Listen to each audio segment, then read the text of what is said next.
Croissant, le magazine du département des Bouches-du-Rhône, numéro 272, juillet-août 2023. Titre: Le département des Bouches-du-Rhône rend toute sa place à la nature. L'actu: cet été, le département prépare la rentrée dans les collèges. CD 1. Édito. La plus belle des saisons est enfin arrivée. Place désormais au repos, à la convivialité et aux bons moments en famille pour se ressourcer et reprendre des forces. Chez nous, les vacances d'été constituent une formidable occasion de parcourir ce merveilleux territoire que beaucoup nous envient. Au gré de vos balades, vous pourrez redécouvrir les atouts de notre belle Provence, riche d'un littoral exceptionnel et d'un patrimoine naturel remarquable, dont le département prend soin chaque jour. Désormais propriétaire de plus de 18 000 hectares d'espaces naturels sensibles, notre collectivité protège avec force cette nature qui a tant de choses à nous offrir. La Provence est un véritable réservoir de biodiversité, abritant également près de 9 000 espèces connues, qu'il est de notre devoir de préserver. Nous avons d'ailleurs l'honneur d'accueillir les 13e Assises nationales de la biodiversité, début juillet. Une belle opportunité de démontrer notre expertise pour rendre toute sa place à la nature. Pendant que vous profitez de cette douceur de vivre, les équipes du département sont à pied d'œuvre pour préparer la rentrée scolaire. Parce que le confort des collégiens est une priorité. Nous conduisons tout l'été des travaux essentiels à leur bien-être. Nous nous activons également pour soutenir votre pouvoir d'achat en préparant les kits de fournitures scolaires qui seront distribués à vos enfants à partir de la rentrée.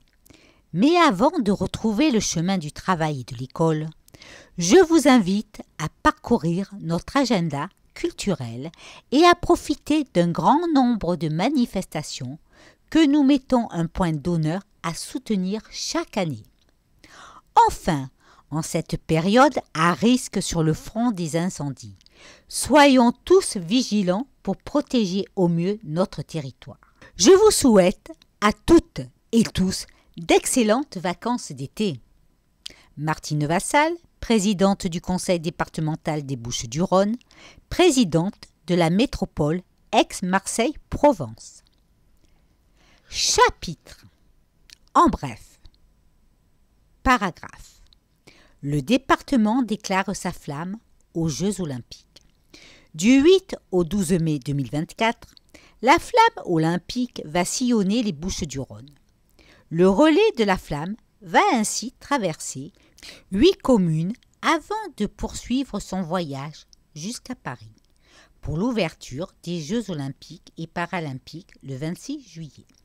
Un événement exceptionnel pour lequel le département s'est fortement engagé. Dans un an, du 26 juillet au 8 août, les Bouches-du-Rhône seront le cœur battant des Jeux olympiques et paralympiques, JOP, avec l'accueil des épreuves de voile et de football à Marseille. Mais dès le mois de mai 2024, notre territoire va vivre un grand rendez-vous festif et populaire, avec l'accueil du prologue et du relais de la flamme olympique. Allumée à Olympie, en Grèce, la flamme débutera son parcours le 8 mai à Marseille, en arrivant par la mer, à bord du 3-mâts Belém. Avant d'entamer son périple national de 80 jours, elle traversera les Bouches-du-Rhône durant la journée du 12 mai. Un jour qui fera date pour les Provençaux avec 7 étapes programmées. Cassis, Miramas, Aix-en-Provence, Port-Saint-Louis-du-Rhône, Istres, Égalières et Arles. Le département, collectivité hôte des JOP, s'est fortement investi pour l'accueil de cet événement exceptionnel associant les habitants, les athlètes de haut niveau, les clubs sportifs. Sous le regard de la planète, la Provence va en effet briller de mille feux lors d'un grand relais jalonné d'étapes symboliques, de moments collectifs et de célébrations. Ouvrez les guillemets. Accueillir le relais de la flamme. C'est une mise en lumière exceptionnelle de notre territoire et une occasion unique de fédérer les habitants autour d'un grand moment de fraternité. Fermez les guillemets. S'est réjouie Martine Vassal, présidente du conseil départemental, en officialisant, en octobre dernier, l'accueil de la flamme en terre provençale avec Tony Estanguet, président de Paris 2024. Paragraphe carton plein pour le Salon des agricultures de Provence. À l'initiative du département et de la métropole, le domaine du Merle à Salon de Provence a de nouveau été le théâtre, début juin, d'une grande fête en pleine nature. Le temps d'un week-end, plus de 65 000 personnes ont visité cette immense ferme à ciel ouvert, rencontré quelques 150 agriculteurs et découvert plus de 1500 animaux. Véritable vitrine de nos richesses agricoles, ce marché provençal géant a mis en lumière l'excellence des produits de notre terroir. Fruits et légumes de saison, œufs, fromage, viande, miel, huile d'olive, vin, etc. Petits et grands ont également pu profiter de très nombreuses animations proposées sur le salon, à l'image des courses camarguaises, de la transhumance, des ateliers de rempotage ou de fabrication du pain. Merci à tous pour votre visite et à l'année prochaine. Paragraphe. Expérimentation. Un nouvel accompagnement pour les bénéficiaires du RSA. Comme 18 autres départements français, le département des Bouches-du-Rhône expérimente depuis quelques semaines le projet entre guillemets France Travail. Depuis le 12 mai, les 2000 bénéficiaires du RSA, domiciliés dans les 5 et 7e arrondissements de Marseille, bénéficient d'un nouvel accompagnement dans le cadre d'une expérimentation de 2 ans, conduite par le département, le ministère du Travail et Pôle emploi. Le département fait en effet partie des 19 départements français retenus pour expérimenter le projet entre guillemets France Travail, visant à augmenter le retour des bénéficiaires du RSA vers l'emploi durable. Ces derniers suivent ainsi un parcours individualisé et progressif, allant jusqu'à 20 heures d'accompagnement par semaine dédiées aux formations, stages en entreprise, ateliers autour des problématiques de mobilité, logement, santé, garde d'enfants, découverte des métiers en tension, mise en situation professionnelle, etc. Paragraphe. Erratum. Les permanences délocalisées de la Maison départementale de la solidarité à Aubagne et Salon de Provence ont changé. Premièrement, Aubagne. Adresse Maison du Bel Âge, 8 avenue Joseph Falin, 13 400 Aubagne. Téléphone 04 13 31 69 60. Accueil du public. Les vendredis de 9h à 12h30 et de 13h30 à 16h. Sur rendez-vous au 0 800 814 844. Deuxièmement, Salon de Provence. Adresse Centre communal d'action sociale, CCAS. 65 avenue Michelet, 13 300 Salon de Provence. Téléphone 04 90 17 01 93. Accueil du public tous les premiers et les troisièmes mercredis du mois, de 9h à 12h et de 13h30 à 16h. Sans rendez-vous. Paragraphe handicap. Tous les loisirs accessibles en un clic. Pour favoriser l'inclusion des personnes en situation de handicap, le département a lancé, entre guillemets, Handi Loisirs, un outil simple d'utilisation qui répertorie les activités accessibles sur le littoral des Bouches-du-Rhône. Sorties nature, sport nautique, activités culturelles, une multitude de propositions y sont recensées.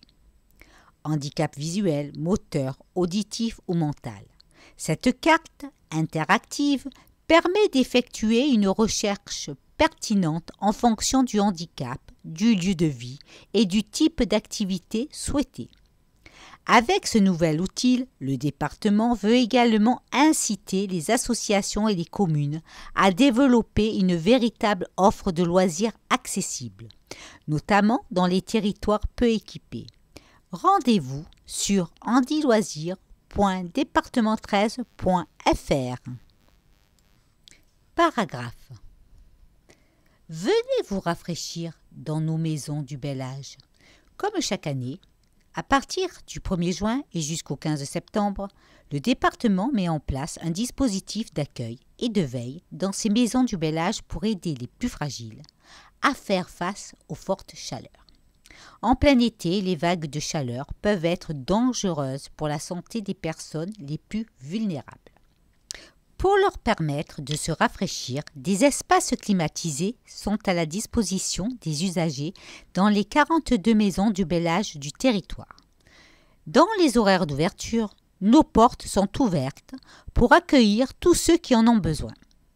Si vous vous sentez seul et isolé, vous pouvez également vous manifester auprès de la maison du bel âge la plus proche de chez vous. Nos agents prendront régulièrement de vos nouvelles par téléphone. Le département vous recommande également de faire preuve de vigilance en adoptant quelques gestes simples. Premièrement, buvez beaucoup d'eau. Mouillez-vous régulièrement. Deuxièmement, ne sortez pas aux heures les plus chaudes. Troisièmement, fermez les volets pendant la journée. Quatrièmement, évitez les efforts physiques.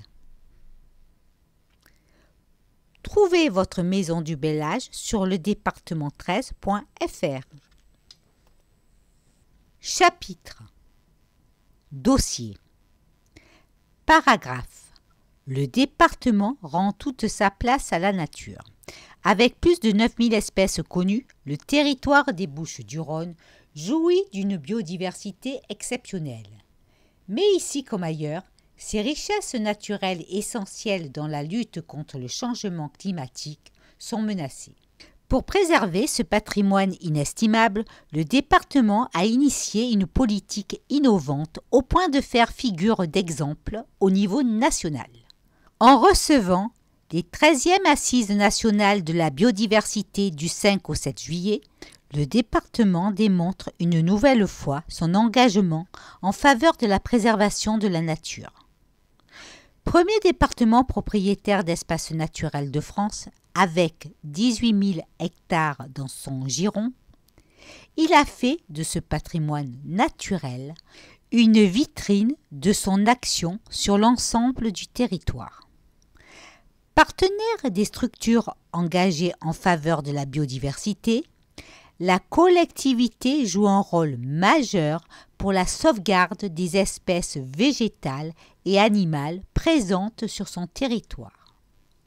Paragraphe. Près de 9000 espèces recensées dans les Bouches-du-Rhône.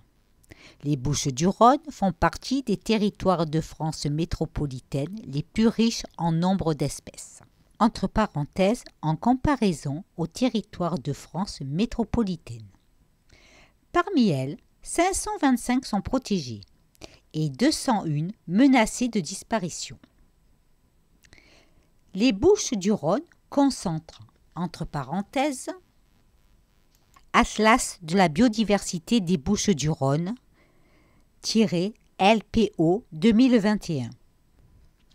75% des oiseaux, 450 espèces, dont 377 protégées. 50% des reptiles, 22 espèces, donc 19 protégées. 33% des plantes à fleurs, 2955 espèces, donc 39 protégées. 50% des papillons de jour, 141 espèces, donc 5 protégées. 30% des amphibiens, 13 espèces, toutes protégées. 60% des libellules, 58 espèces, dont 4 protégées. Ouvrez les guillemets. Au-delà des mesures engagées pour protéger l'exceptionnelle biodiversité de notre territoire, le département redouble d'efforts pour rendre toute sa place à la nature. Il s'agit aujourd'hui de trouver des solutions concrètes pour faire cohabiter l'homme et le vivant, en prenant pleinement conscience des nombreux services que la nature nous rend. Fermez les guillemets. Didier Réau, vice-président du conseil départemental délégué à l'agenda 2030, aux solutions fondées sur la nature et aux risques majeurs. Paragraphe au chevet de la biodiversité. Le département vole au secours du martinet noir. Bien connu en Provence, le martinet noir est un petit oiseau migrateur au cri bien reconnaissable qui investit notre territoire à chaque printemps pour y établir son nid. S'il a l'habitude de cohabiter avec l'homme en milieu urbain, il est toutefois fragilisé par l'effondrement des populations d'insectes et la raréfaction des habitats propices à sa nidification dans nos villes. Pour sauvegarder cette espèce en déclin, le département, qui dispose de sa propre menuiserie sur le domaine départemental de Saint-Pons, a d'abord fabriqué puis installé 80 nichoirs dans les collèges et les communes volontaires. Début juin, à l'occasion de la journée mondiale du martinet noir, le département a officialisé cette démarche avec 27 nouvelles communes en signant une charte qui repose sur 4 engagements forts. L'installation des nichoirs sur les bâtiments publics. Le suivi de l'occupation de ces nichoirs. La sensibilisation des habitants et l'intégration des nichoirs dès la construction de nouveaux bâtiments. Paragraphe. Plus de verre dans nos villes. Avec son dispositif baptisé entre guillemets Provence verte, le département aide les communes à financer des projets visant à végétaliser l'espace public et les lieux de vie. Entre parenthèses, voiries, jardins, écoles, etc. À ouvrir des jardins partagés et à créer des habitats pour la faune. Objectif: préserver la biodiversité et créer des îlots de fraîcheur. En seulement 3 ans, ce dispositif a déjà permis de verdir les villes avec 4 420 plantations d'arbres, de réaliser 25 projets à visée nourricière, jardins partagés, fermes agricoles et potagers municipaux, et 81 aménagements pour lutter contre la chaleur, désimperméabilisation, renaturation, aménagement paysager, et 19 projets en faveur de la biodiversité tels que l'installation d'hôtels à insectes, de nichoirs, de pigeonniers contraceptifs, de bouées d'ancrage écologique pour la protection de la posidonie et d'éradication d'espèces invasives. Dans le cadre de sa stratégie pour la biodiversité élaborée en partenariat avec l'Union internationale pour la conservation de la nature, le département a intégré l'enjeu de la biodiversité à l'ensemble de ses politiques publiques. Entre parenthèses, aménagement du territoire et éducation, insertion, agriculture, tourisme, culture, etc. Paragraphe. La réserve de Sainte-Victoire. Trésor de biodiversité.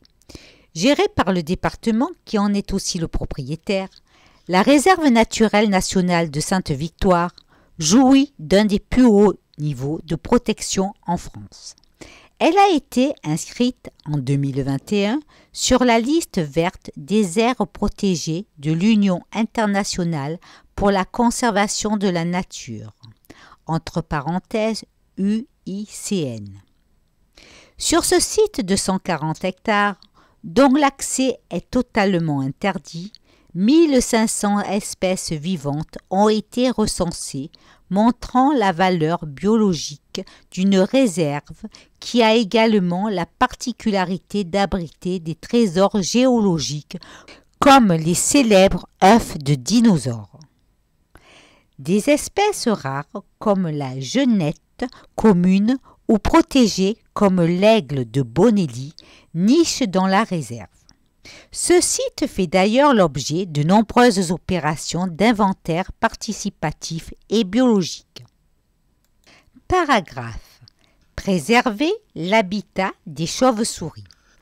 Avec 23 espèces recensées sur le territoire, les Bouches-du-Rhône concentrent plus des 2/3 des espèces de chiroptères recensées en France, plus communément connues sous le nom de chauve-souris.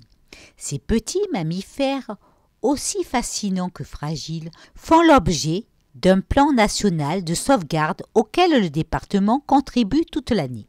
Il s'agit d'assurer un suivi biologique scrupuleux de ces espèces, qui se reproduisent très lentement, et de préserver au maximum leurs conditions de vie. Dans les domaines dont il a la charge, le département s'attache en effet à entretenir les bâtiments, les arbres ou les grottes dans lesquels elles vivent, pour les protéger des nuisances liées au dérèglement climatique ou à la surfréquentation. À titre d'exemple, les domaines départementaux de l'Ambruisse, Sainte-Victoire et Saint-Pons, Sainte-Baume sont reconnus à l'échelon national comme sites pilotes de préservation. D'importants suivis scientifiques y sont engagés, en lien avec le groupement Chiroptères de Provence. Un travail de pédagogie et de sensibilisation est également conduit pour faire connaître cet animal précieux qui nous débarrasse des insectes et rend de nombreux services à nos cultures et nos jardins. Paragraphe. Entre guillemets, 18 000 hectares. L'exposition sur l'exceptionnelle biodiversité des Bouches-du-Rhône. 18 000 hectares, c'est la superficie d'espaces naturels sensibles protégés par le département. À travers l'exposition, entre guillemets, 18 000 hectares, venez découvrir au domaine départemental de l'étang des Aulnes à Saint-Martin-de-Crau l'incroyable richesse des différents milieux naturels de notre territoire afin de mieux la connaître et ainsi mieux la préserver. Date du 15 juillet au 10 septembre, entrée libre et gratuite, du lundi au vendredi de 8h à 12h et de 13h à 17h. Info département13.fr. L'exposition sera visible à l'hôtel du département durant les assises de la biodiversité. Paragraphe. HOP-6 levivant.fr. Tout savoir sur la faune près de chez soi. Avec le site hop-levivant.fr, le département vous invite à mieux connaître la faune des Bouches-du-Rhône. Plus de 3200 espèces y sont recensées, ainsi que les observations réalisées dans le cadre de protocoles scientifiques. Véritable atlas, cet outil s'inscrit dans une volonté de partage des connaissances sur la biodiversité. Il vient compléter les différents ouvrages réalisés par le département à des fins pédagogiques comme l'Atlas de la biodiversité et l'Atlas des paysages. Paragraphe Faune et flore remarquables de Provence. Premièrement, hérisson commun. Ce mammifère épineux a la particularité de se rouler en boule. En hérissant, c'est piquant lorsqu'ils se sont menacés. Nocturne et omnivore, il est l'ami des jardiniers qui l'aident à combattre les escargots, limaces et insectes s'attaquant aux plantations. Deuxièmement, huppe faciée. La huppe est un oiseau migrateur insectivore qui revient nicher en Provence au printemps. Son nom commun vient de la huppe qu'elle déploie régulièrement et son nom latin du chant qu'elle émet. Constitué de 3 sons répétés rapidement, entre guillemets, oup, oup, oup, facilement reconnaissable. Troisièmement, corail rouge. Malgré son apparence de petit arbuste ramifié, le corail rouge est un animal. Typiquement méditerranéen, il est très recherché depuis des millénaires pour la bijouterie. Quatrièmement, rorqual commun.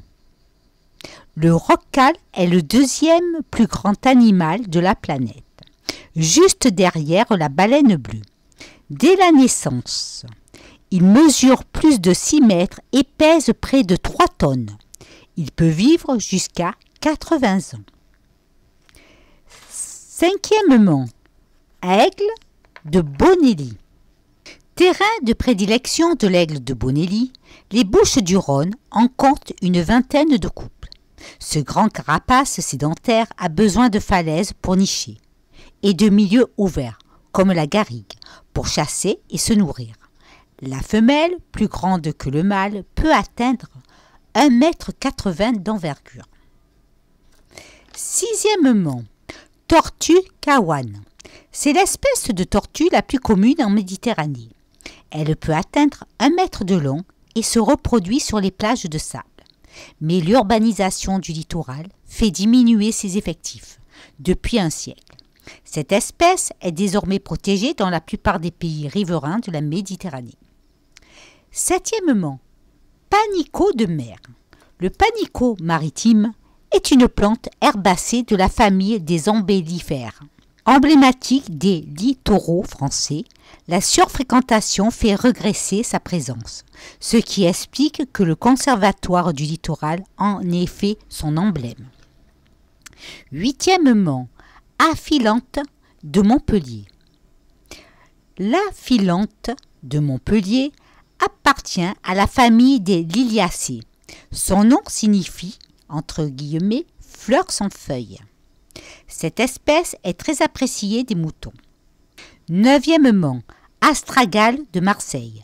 De la famille des Fabacées, l'astragale de Marseille est une espèce endémique, présente essentiellement sur le littoral méditerranéen.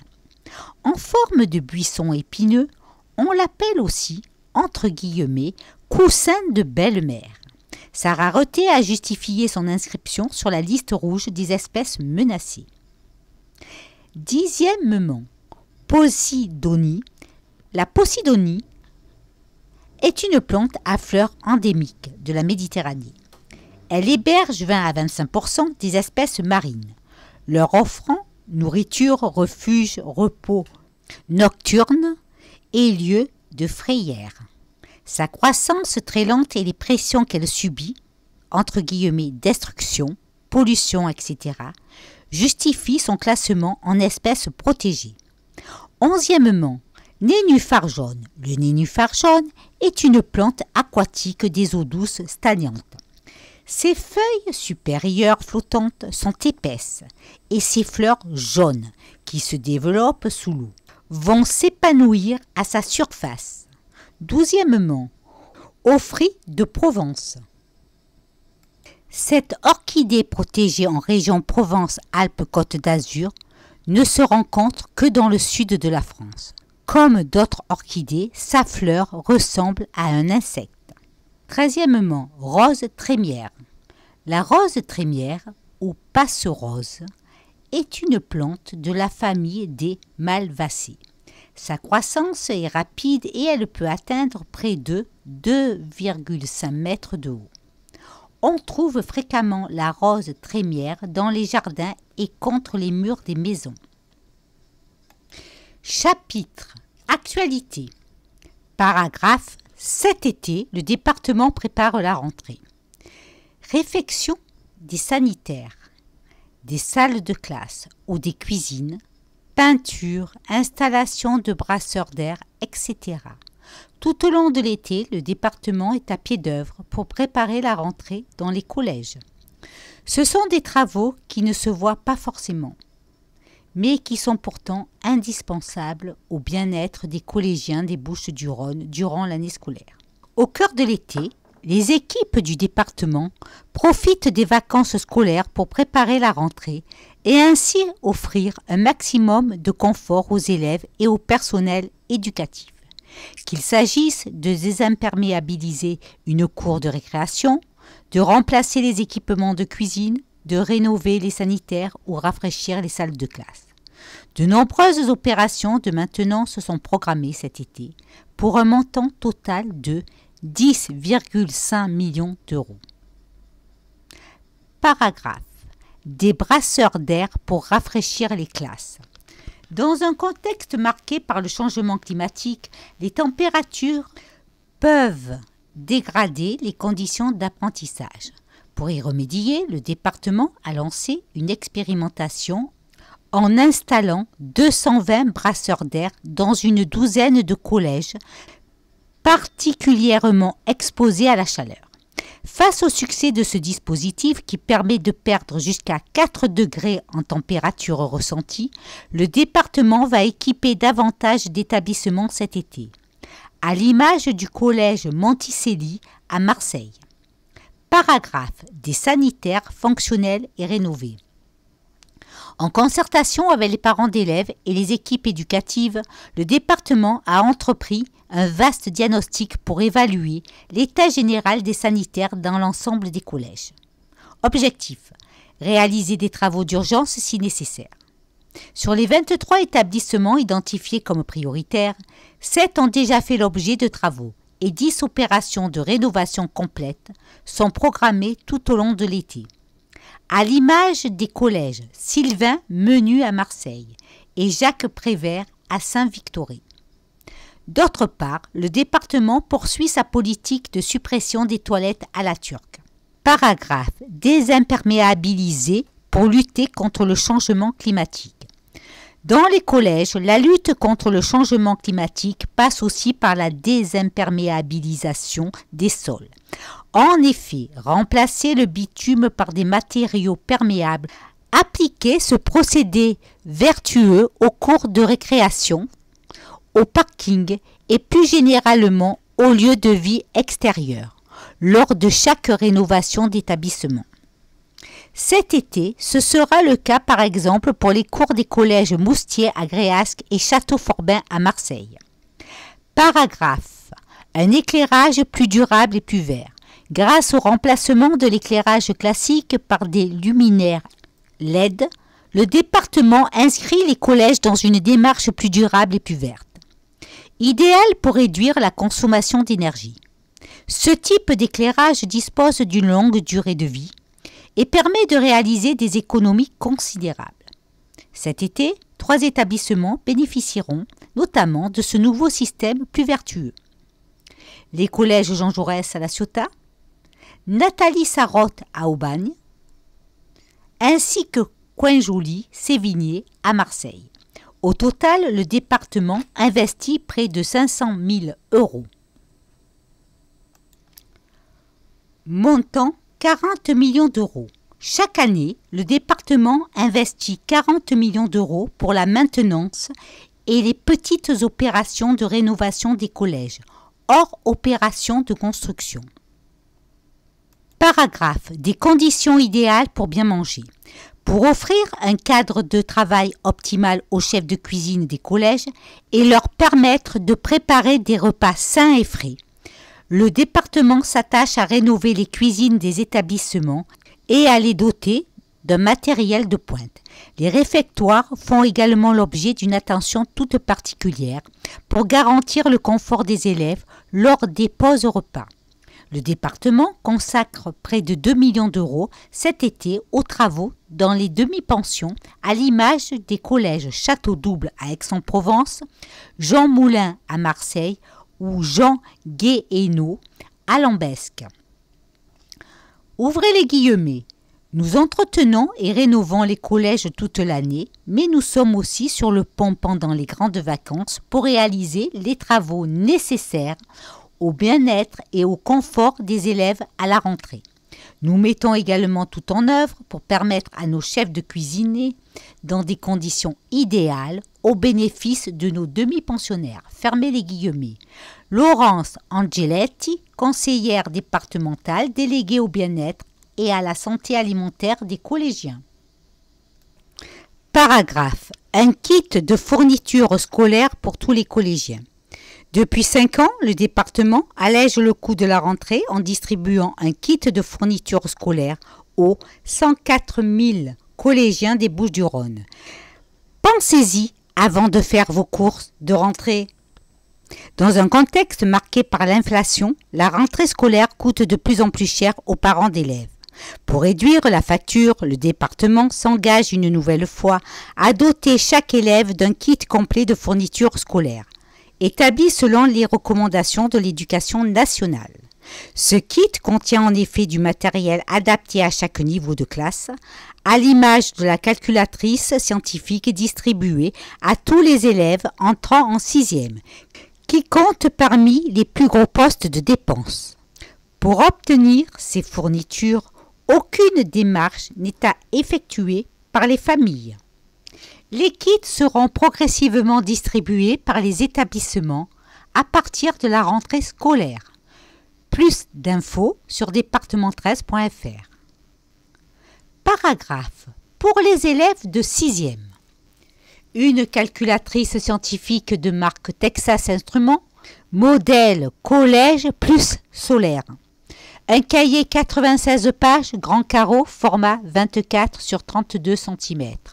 Un paquet de 100 feuillets mobiles, perforés, grand carreau, format 21 sur 29,7 cm. Un paquet de 50 copies doubles, perforées, grand carreau, format 21 sur 29,7 cm. Une gomme.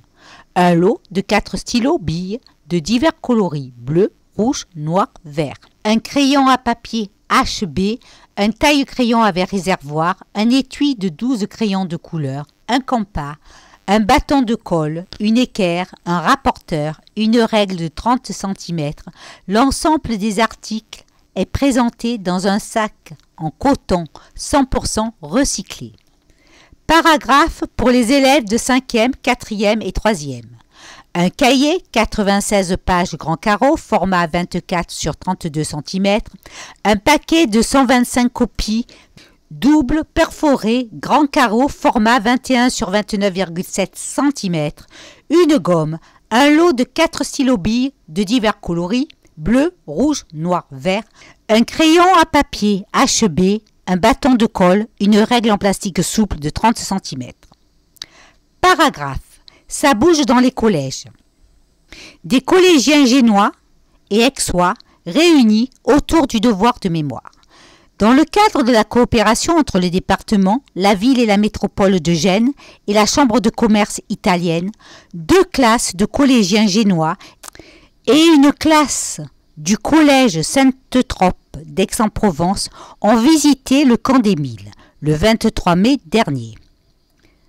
En présence d'Anne Rudissully, conseillère départementale déléguée aux affaires européennes, et de Fabio Monaco, consul général d'Italie, les élèves ont présenté leurs travaux sur la thématique entre guillemets art, création et résistance.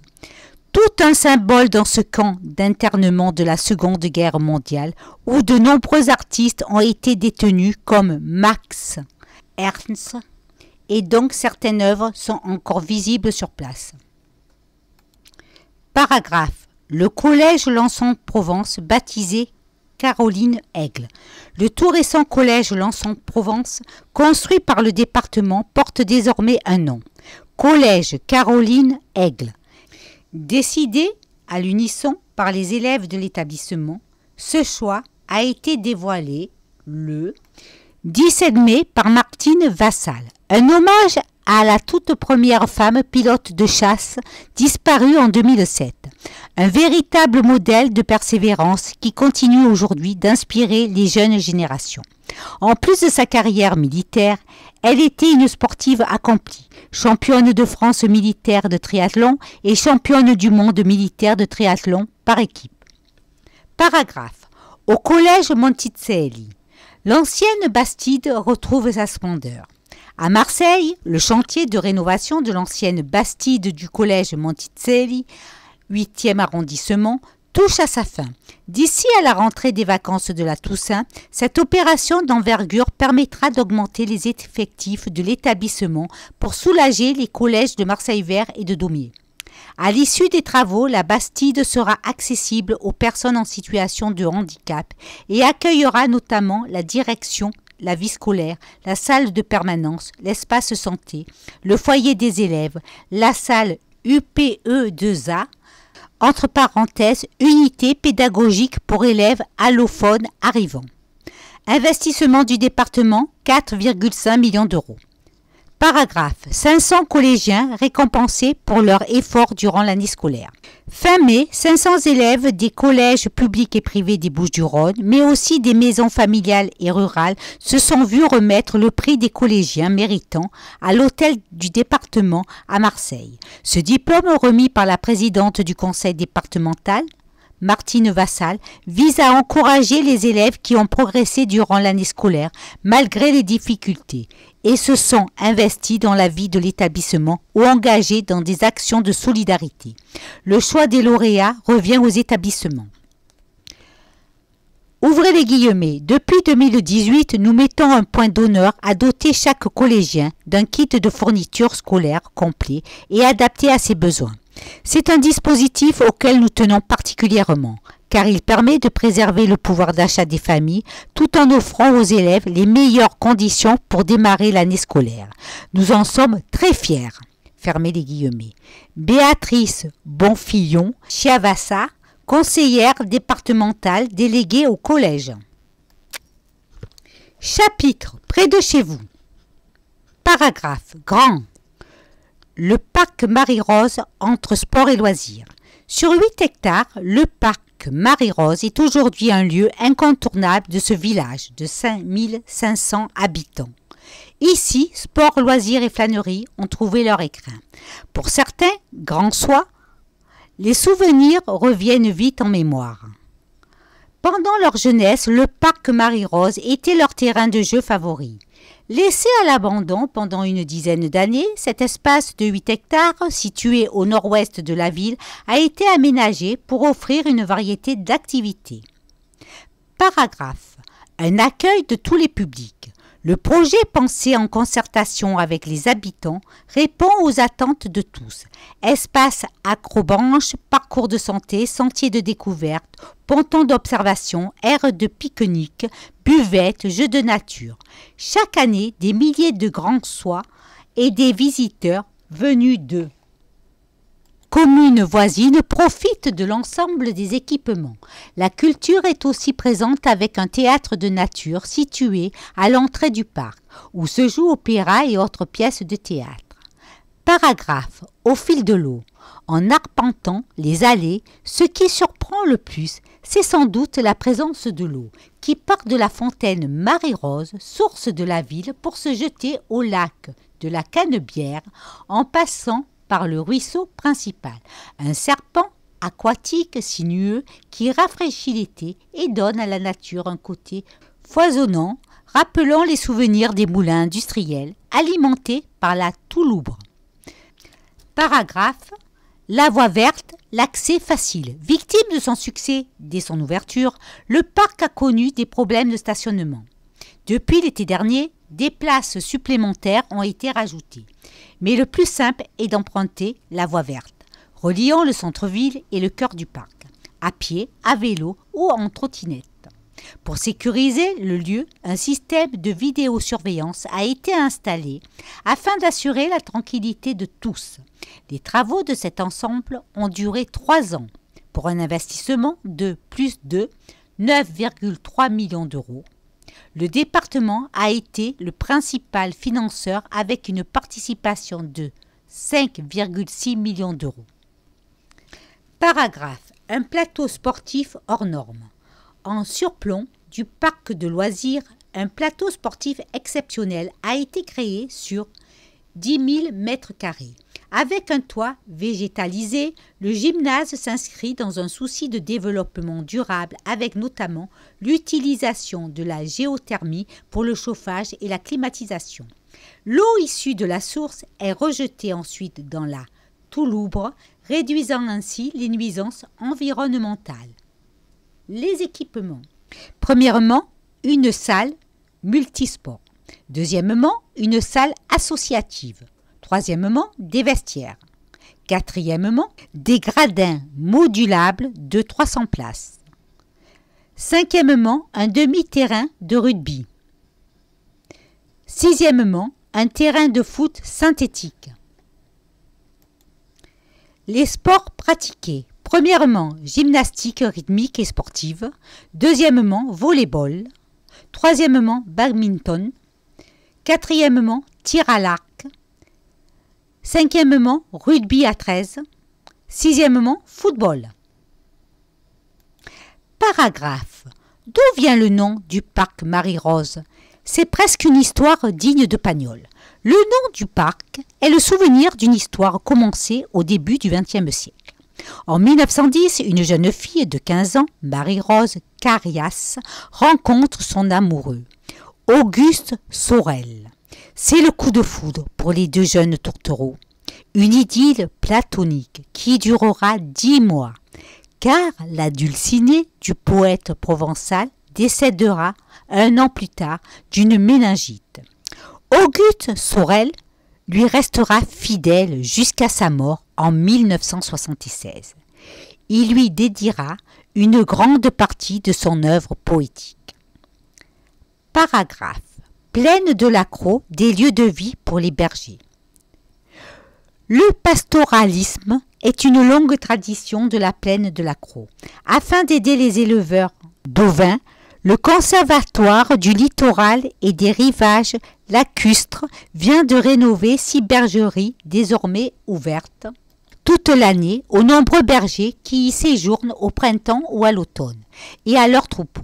Certains hébergements dotés de panneaux solaires ou de mini-éoliennes sont également équipés de toilettes, d'une douche, d'un coin cuisine et d'un poêle à bois afin d'apporter un meilleur confort aux occupants des lieux. Pour maintenir cette activité de pastoralisme dans la plaine de l'Accro, le département s'est engagé à hauteur de 58% du montant des travaux. Paragraphe Fontvieille. La pépinière prend son envol. Lancée en juillet 2021 par la communauté de communes Vallée des Baux-Alpilles, entre parenthèses CCBVA, la pépinière d'entreprise, la bergerie, est aujourd'hui un incubateur qui fourmille d'idées. Dans cette ancienne bergerie du château de Montauban de 400 m², près de 15 entreprises sont installées à ce jour. Certaines ont déjà pris leur envol, alors que d'autres s'appuient sur l'expertise d'un animateur qui les accompagne pour concrétiser leurs projets. Cédé par la commune de Fontvieille à la CCBVA, le bâtiment a été acquis grâce au soutien du département à hauteur de 80%. Paragraphe Beaurecueil. Des bouées de balisage écologique dans la baie Le Pigeonnier, nouvel abri culturel et convivial. Emblème de Beaurecueil, longtemps laissé à l'abandon, le Pigeonnier, tout près du château, vient d'être réhabilité. Ce lieu culturel très apprécié, dont la tour panoramique offre une vue exceptionnelle. a rouvert ses portes en juin dernier après une rénovation complète. La transformation des garages attenant en locaux d'activité permet également aux habitants de se réunir pour partager des moments de convivialité. Pour développer les mobilités douces, la ville a également créé un chemin piétonnier accessible aux personnes à mobilité réduite entre la mairie et le pigeonnier. Un chantier de plus d'1 million d'euros financé à 44% par le département. Paragraphe cabane. Le futur centre de loisirs sort de terre. Depuis le mois de mars, les travaux du futur centre de loisirs des jeunes ont été lancés à la sortie de la ville. Un remplacement du centre actuel trop vétuste. Cabane a décidé de construire un nouveau bâtiment de 600 mètres carrés au sein du complexe sportif qui bénéficiera aux jeunes tout au long de l'année. Ce chantier va s'étendre sur une année pour une ouverture prévue au printemps 2024. La capacité d'accueil du nouveau centre sera portée à terme à près de 80 jeunes. Le département finance à hauteur de 58%. Paragraphe. La Ciotat, des bouées de balisage écologique dans la baie. Classée Natura 2000, la baie de la Ciotat abrite un important réservoir de Posidonie, une plante endémique de Méditerranée aux multiples bienfaits écologiques. Essentielle pour la biodiversité sous-marine, elle est particulièrement fragile et exposée aux conséquences du changement climatique et de la surfréquentation maritime. Pour la protéger, la ville de la Ciotat a décidé de remplacer le système d'ancrage des anciennes bouées de balisage par un système plus écologique. En effet, les 120 nouvelles bouées installées sont désormais maintenues en suspension et ne raclent plus les fonds marins et les Posidonies. Une formidable initiative financée à 70% par le département. Paragraphe. La Roque d'Antiron. Des jardins potagers pour tous. Les jardiniers rocassiers ont désormais leur terrain de jeu. Les jardins potagers ont ouvert leurs portes entre le parc du château et le centre technique municipal. Cette initiative municipale permet à tous ceux qui ont la main verte et aux autres de faire repousser leurs fruits et légumes. Au total, près de 50 parcelles de 50 mètres carrés vont être cultivées. Bénéficiant de l'eau du canal tout proche, en plus des habitants, ces derniers sont aussi mis à la disposition des écoles, de l'institut médico-éducatif, de la maison de retraite et de la maison du bel âge. Des toilettes sèches ont été installées ainsi que des tables de pique-nique. Ces jardins ont été financés à 70% par le département. Chapitre. Un besoin, un service. Paragraphe. L'allocation personnalisée d'autonomie. Vous êtes une personne âgée, en perte d'autonomie ou un proche aidant. Vous souhaitez connaître l'aide à laquelle vous pouvez prétendre. Afin de répondre à vos attentes, le département vous accompagne dans la prise en charge des aides nécessaires à la vie quotidienne, dans le cadre de l'aide personnalisée d'autonomie. C'est quoi? L'allocation personnalisée d'autonomie, APA, sert à compenser la perte d'autonomie et à prendre en charge totalement ou en partie les aides nécessaires pour accomplir les actes de la vie quotidienne. Pour qui? Toute personne âgée d'au moins 60 ans en perte d'autonomie nécessitant une aide pour les actes de la vie quotidienne peut prétendre à l'APA, sans condition de ressources. Cependant, le montant de l'aide varie en fonction des revenus du demandeur. À quoi ça sert?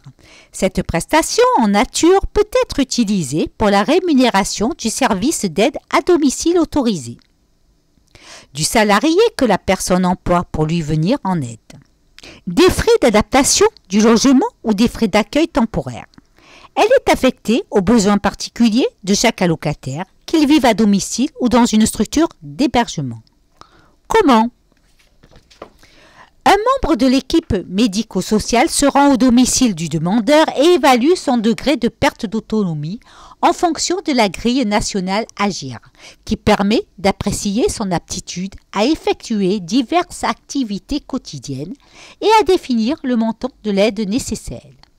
Seuls les groupes 1, 2, 3 et 4 de la grille Agir peuvent prétendre à l'APA. Le professionnel propose enfin un plan d'aide qui tient compte de l'environnement, de la situation de vie et des besoins réels du bénéficiaire. Information, plateforme APA, téléphone 0800 73 23 46, appel gratuit. Du lundi au vendredi de 9h à 12h30 et de 13h30 à 17h. Département13.fr, rubrique entre guillemets nos actions, seniors, les dispositifs, allocation personnalisée d'autonomie. Retrait et dépôt de dossier. Pour obtenir votre dossier, vous pouvez le télécharger sur département13.fr, rubrique nos actions, seniors, les dispositifs, allocation personnalisée d'autonomie. Le recevoir par voie postale sur demande auprès de nos services, le retirer dans la maison du bel âge ou le CCAS le plus proche de chez vous. Dépôt par voie postale à l'adresse suivante, département des Bouches-du-Rhône, direction des personnes handicapées et des personnes du bel âge, allocation personnalisée d'autonomie, 4 quai d'Arenx, CS 70 095 13 304 Marseille CEDEX 02 ou dans votre maison du bel âge. Ouvrez les guillemets. Chaque année, grâce à l'aide personnalisée d'autonomie, le département aide plus de 25 000 bénéficiaires en perte d'autonomie dans les actes de la vie quotidienne. Plus qu'un service, c'est une aide d'accompagnement essentielle pour ces personnes et leurs proches. Fermez les guillemets. Jean-Marc Perrin, conseiller départemental délégué aux personnes du bel âge. Point de vue. Paragraphe. Groupe Provence Unie. Pour les Provençaux, notre département répondra toujours présent. Plus que jamais, cette affirmation est devenue le marqueur de l'action de, entre guillemets, Provence Unie. Pas une commune, pas un habitant n'est oublié de notre action quotidienne et de nos politiques publiques. Et ce n'est en rien dû au hasard. Au cours des dernières années, grâce à l'action déterminée de la présidente Martine Vassal et de notre majorité, nous avons placé le conseil départemental au cœur des préoccupations de notre territoire. Premièrement, un département qui agit pendant les crises. Lorsque les crises nous touchent, chacun peut faire le constat que le département est là et agit efficacement. Soutien humain, soutien matériel, soutien financier. Pendant la Covid, avec l'ouverture de centres de vaccination, par la mobilisation de nos équipes sur le terrain, ou dans l'accompagnement social de ceux qui pouvaient être laissés au bord du chemin. Le département a répondu présent. Lorsque la guerre en Ukraine a débuté, le département a rassemblé les énergies, notamment pour acheminer les dons des Provençaux. Lorsque la banque alimentaire subit les effets néfastes de l'inflation, nous sommes là, avec Denis Roussy, pour poursuivre l'aide aux plus démunis. Lorsque les hôpitaux doivent réaliser de grands travaux, avec Frédéric Collard et Sylvain Di Giovanni, le département s'engage et rend possible ce qui ne le serait pas sans lui. Deuxièmement, un département qui agit pour l'environnement. Lorsqu'il faut protéger ce que nous avons de plus précieux, notre patrimoine naturel, nous répondons présent également, avec Didier Réau, Amapola Ventron, Richard Mallier et Jackie Gérard. Cette saison estivale nous rappelle l'importance capitale des choix politiques d'anticipation. Qu'il s'agisse des feux de forêt, de la préservation de la ressource eau. Nous avons réalisé ce qui était nécessaire pour nous adapter aux nouvelles contraintes induites par le dérèglement climatique et nous allons continuer à le faire. Troisièmement, un département qui agit dans le quotidien des Provençaux. Lorsqu'il faut agir pour améliorer la vie quotidienne des Provençaux à tous les âges, nous répondons présent. Aux côtés de nos aînés, grâce aux maisons du bel âge avec Jean-Marc Perrin, en faveur des bénéficiaires du RSA avec l'expérimentation de solutions permettant de se réinsérer par l'emploi avec Sabine Bernasconi, ou encore pour garantir les droits des personnes atteintes d'un handicap avec Valérie Guarino. Nous sommes aussi aux côtés des Provençaux pour amortir les effets de l'inflation et préserver leur pouvoir d'achat. Non seulement nous avons apporté des réponses immédiates aux préoccupations des familles de collégiens, en gelant le prix de la cantine, ou encore en distribuant à chacun un kit de fournitures scolaires, dont une calculatrice scientifique et une tablette pour la rentrée. Mais nous avons su voir loin avec un grand, entre guillemets, plan Charlemagne de 2,5 milliards d'euros engagés pour 10 ans. Notre objectif, permettre à chaque jeune de vivre dans un collège neuf ou rénové, sécurisé, numérique, où on mange local et où on apprend le respect.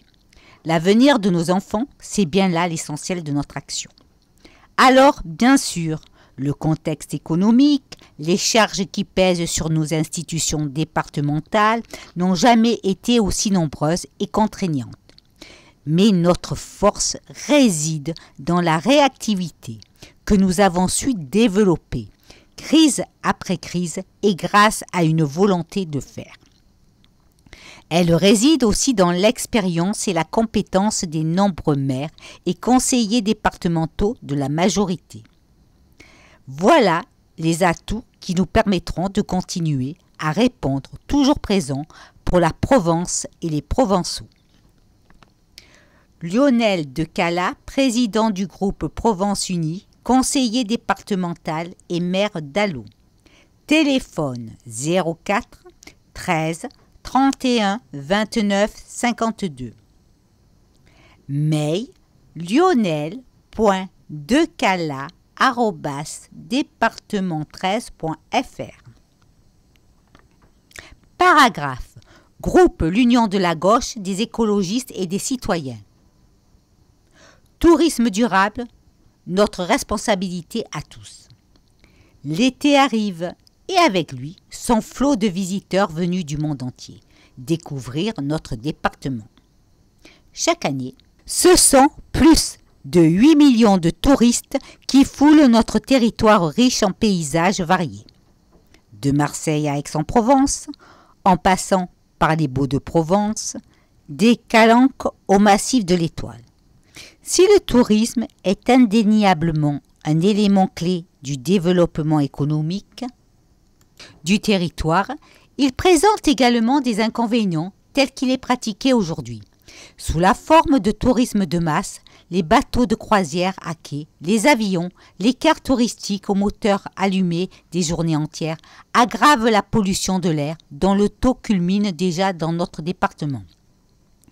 Les excursions massives de tourisme sur les sites naturels protégés mettent en danger la riche biodiversité présente dans notre département, que nous cherchons tant à protéger.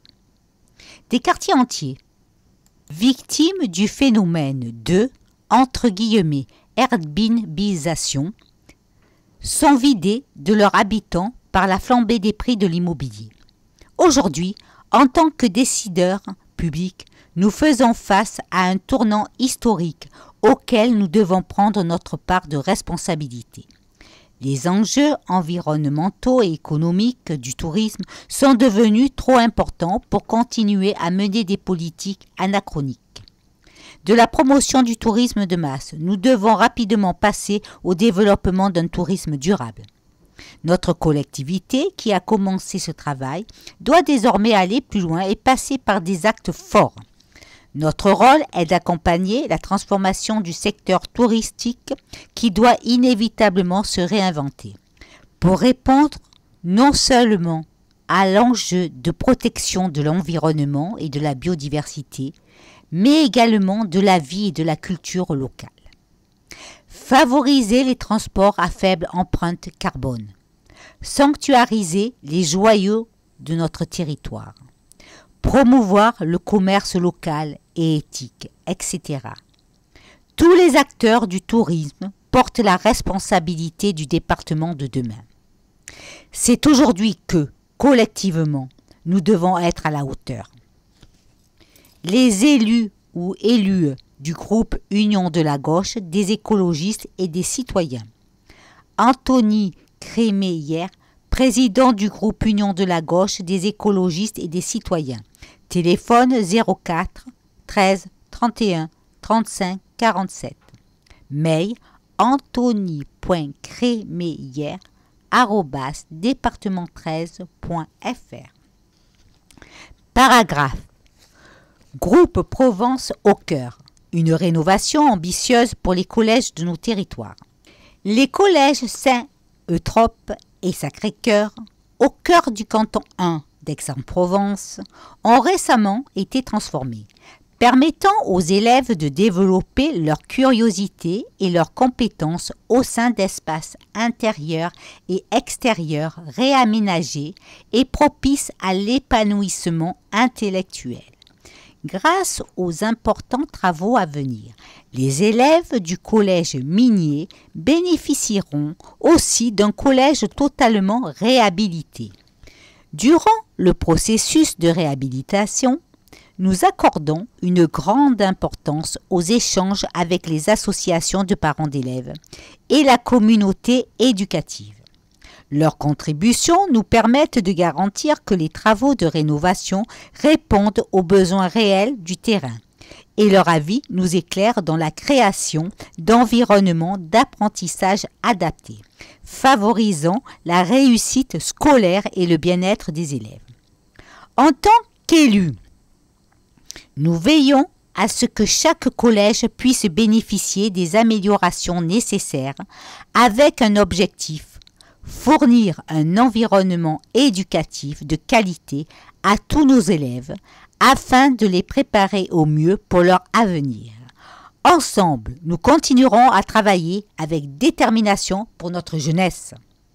Cyril Blin, président du groupe Provence au cœur, téléphone 04 13 31 09 07, mail contact@rudisuli-blin.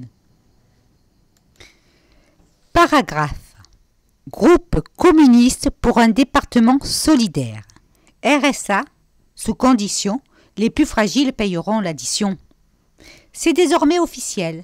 L'expérimentation du RSA sous condition démarre dans les 5e et 7e arrondissements de Marseille. Dans les faits, cela signifie qu'il faudra exercer une activité gratuite de 15 à 20 heures par semaine pour bénéficier d'une allocation qui constitue le revenu de subsistance des ménages les plus en difficulté. Notre département, qui est déjà montré du doigt pour les carences de sa politique de protection de l'enfance, s'attaque une nouvelle fois aux plus fragiles dans une période où la grande précarité ne cesse pourtant de progresser. Nous ne pouvons accepter une décision qui culpabilise les plus pauvres et qui déréglemente le marché du travail. Nous continuerons à combattre pour une société plus juste et plus solidaire où les politiques d'insertion seront élaborées pour répondre aux besoins des publics les plus en difficulté et non pour les sanctionner. Audrey Garino, conseillère départementale du canton de Marseille 11, groupe communiste pour un département solidaire. Téléphone 04 13 31 16 11. Mail audrey.garino@département13.fr. Paragraphe non inscrite. Dans le cadre d'une écologie sociale et solidaire, soutenir les plus démunis d'entre nous est une priorité absolue. Non à l'expérimentation du revenu de solidarité active sur notre territoire. Nouriati Djabaé élue écologiste, entre parenthèses EELV, conseillère départementale Marseille 13, canton 2, téléphone 04 13 31 29 74, mail noiriti.jambae@département13. Chapitre Agenda culturel, les rendez-vous du département. Paragraphe. Un été au château d'Avignon. En plein cœur de la Camargue, le domaine départemental du château d'Avignon vous accueille tout l'été, avec une programmation familiale, culturelle et festive, jusqu'au 1er octobre.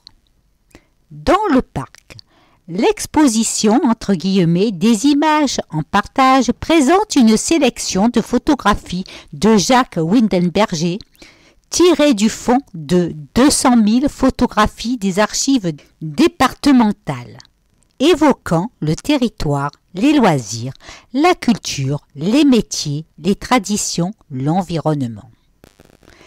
L'installation, entre guillemets, Fogg, de l'artiste américain Richard Nonas dans la bambousserie, entre guillemets, le réveil des Tanukis, une œuvre illustrée en réalité augmentée de Julie Stephen Cheng, qui raconte l'histoire des Tanukis, des esprits de la forêt.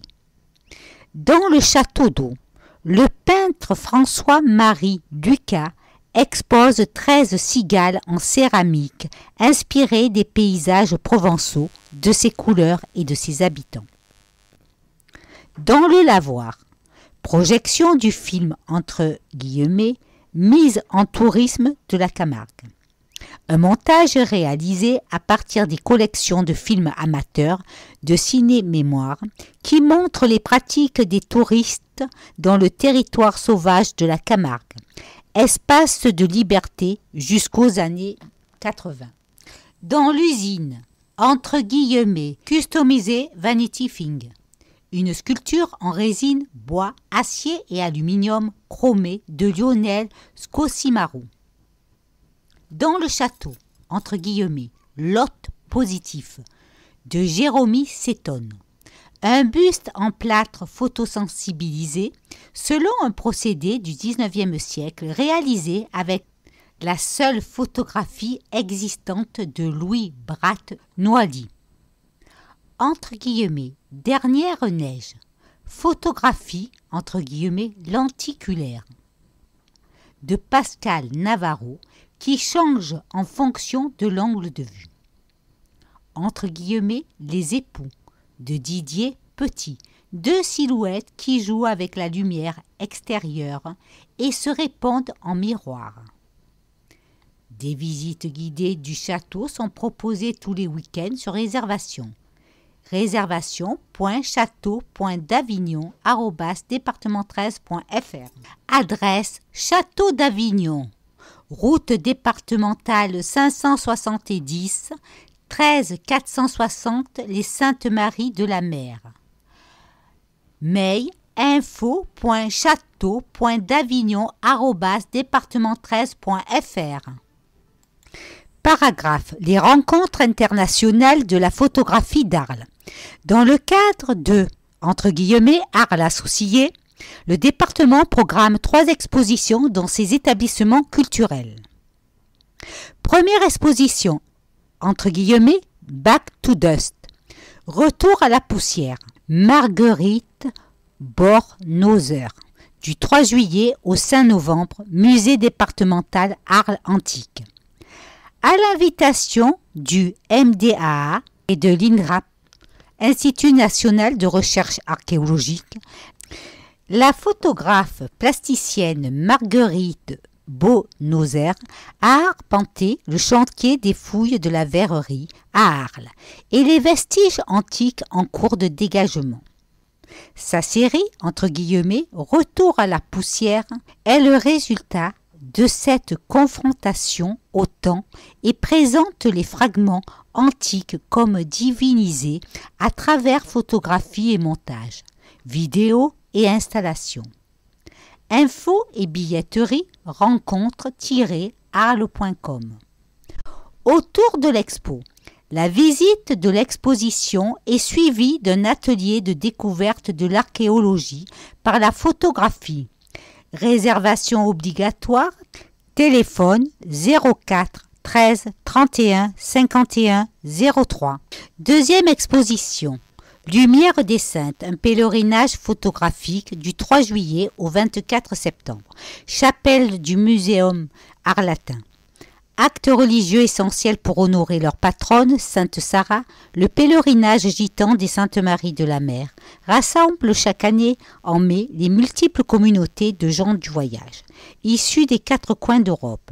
Dès le XIXe siècle, les photographes tentent de saisir ces manifestations du sacré et l'image d'une population qui suscite répulsion et fascination. L'exposition retrace l'histoire photographique de ce pèlerinage mythique, du début du XXe siècle à nos jours. Info et billetterie rencontre-arles.com. Autour de l'expo, le muséum propose tout l'été un parcours original à travers ses collections consacrées aux gitans et au pèlerinage, avec la présentation de pièces inédites. Troisième exposition. Au milieu des terres, un carnet de voyage en Méditerranée. Jusqu'au 1er octobre. Adresse 21 bis Cours Mirabeau, Aix-en-Provence. Au travers du regard des artistes comme celui de la New-Yorkaise Elisabeth Lenard sur les colonnes antiques ou du Coréen Bae Bien-hu sur la lagune de Venise. Cette exposition nous fait voyager dans les différentes civilisations de la Méditerranée. Info département13.fr. Paragraphe. Festival international de piano de la Roque d'Enterron. Du 20 juillet au 20 août, parc du Château de Florent. Cette 43e édition réunit, comme chaque année, les grands noms de la musique classique et les stars du piano mondial. Le pianiste français Adam Laloum, l'un des plus grands talents de sa génération. Bruce Liu, pianiste québécois, lauréat du dernier concours Chopin. Le jeune pianiste français Alexandre Kantorov, premier prix du concours Tchaïkovski en 2019 et victoire de la musique classique en 2020. Ou encore l'Argentin Nelson Goerner, figure mondiale du piano classique. Durant près d'un mois, le festival permet d'assister à une grande variété de propositions avec des récitals, concerts de musique de chambre, concerts avec orchestre, ainsi qu'un cycle dédié à la musique contemporaine. Festival-piano.com. Paragraphe. 10 concerts gratuits sur les routes de Provence, du 7 au 14 août. Le département, partenaire principal du Festival international de piano de la Roque d'Enterron, s'associe à la programmation en proposant, entre guillemets, sur les routes de Provence, une tournée gratuite de jeunes artistes en résidence dans une dizaine de communes permettant à un large public de découvrir la musique classique sous un autre jour. Lundi 7 août à 18h30, Le Tolonais, Boulodrome. Mardi 8 août à 18h30, Mât Blanc des Alpilles, place Pierre Limberton. Jeudi 10 août à 18h30, Cassis, Jardin public. Vendredi 11 août à 18h30, Istres, Esplanade Charles de Gaulle. Samedi 12 août à 11h, Gravaison, Cours national. Samedi 12 août à 18h30, Tarascon, Square Gontier. Dimanche 13 août à 11h, Velot, place François Caire. Dimanche 13 août à 18h30, Mayanne, cours du centre Frédéric Mistral. Lundi 14 août à 18h30, Pélissane, place Tivoli. Paragraphe. Festival. Festival international d'art lyrique. Du 4 au 24 juillet, Aix-en-Provence. Festival-aix.com. Zigzag Festival.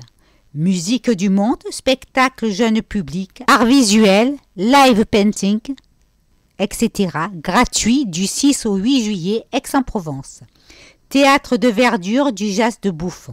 www.zigzag.fr. Les 30 nuits d'Istres. Les 6, 7, 9, 11 juillet.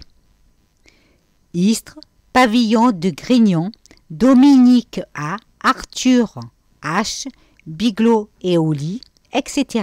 et la troupe du Jamel Comedy Club. www.istres.fr.